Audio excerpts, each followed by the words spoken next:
Right guys, so I put together a wee Five Nights at Freddy's video and thought I'd talk a wee bit about it. This isn't really a step-by-step guide or anything like that, it's just a bit of a breakdown of how I decided to do it, and hopefully you'll find some of the ideas useful or just interesting in general. I'm not really a visual effects artist, this is just basic 2D compositing with some live action elements, so let's get started. For the animatronics, I just had Freddy Fazbear, Bonnie the Bunny, and Chica the Chicken. They're about this big. They could articulate a wee bit, so that was good for the stop motion, and they looked decent enough for what they were. I also had my security guard outfit. This was just the security guard hat and a little security guard sort of polo top. It's nothing special, but it just looks good enough for the video. So for shooting the animatronics, I just used stop motion mostly, so that was for Freddy Fazbear and Bonnie the Bunny. They were both stop motion. So for Bonnie, I just took, I think it was around 24-25 frames, so it was about 1 second's worth of video if you play it back at 24-25 frames per second. Freddy though, he was only, I think about 10 frames I took of him, but that would later be supplemented with some post work.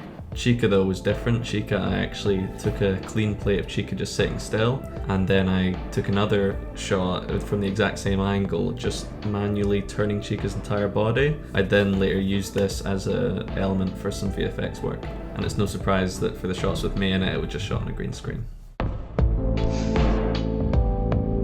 So I just edited this entire video in Premiere. I could have done a lot of this work in After Effects, but I wanted to try and keep it as simple as I possibly could. So for Bonnie, as I said, Bonnie was around 24-25 frames, so playing back at that frame rate, it was about 1 second's worth of movement, although I did want a lot more than that. But Freddy was a lot worse, because Freddy was less than half a second's worth of movement, it was just 10 frames. So to supplement this, I'd essentially pre-compose each of them, that's nesting in Premiere, and then I'd just manually slow them down. So I slowed them down. I think Freddy's was below 10% normal speed, and I think I might have taken that even further.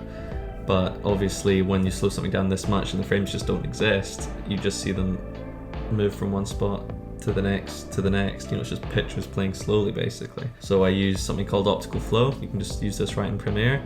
Optical flow basically takes 2 frames and predicts what should be in between them by looking at those frames, by kind of puppeting them around. So if the motion's simple enough, it should look okay, and because these animatronics were moving very simply just the way I animated them, it did work pretty well.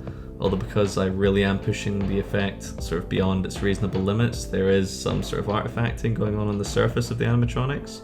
But because I later put some CCTV sort of distortion over the animatronics, like over the footage as a whole, it does hide most of that. So for Chica, because I didn't actually use any stop motion, I just took a plate of Chica sitting still and Chica being manually turned entirely by myself. What I do is I just cut out Chica's head on the still frame and then essentially add in Chica's head for the moving frame, and because it's blackness behind Chica, you can't see really where the line is. I also didn't have to do this too perfectly because I know I'd end up putting CCTV footage distortion over it, so it would sort of hide any of the little mistakes that might get made.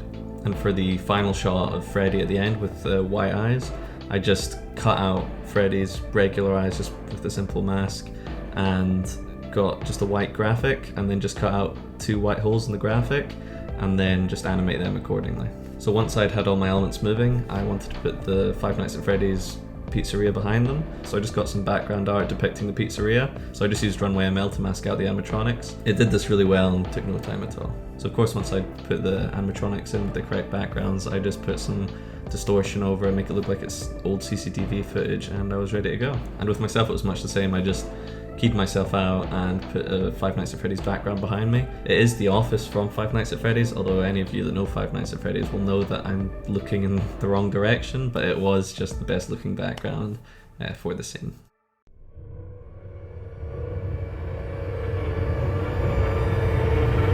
So that's that. That's just a really quick breakdown of how I did a wee Five Nights at Freddy's video.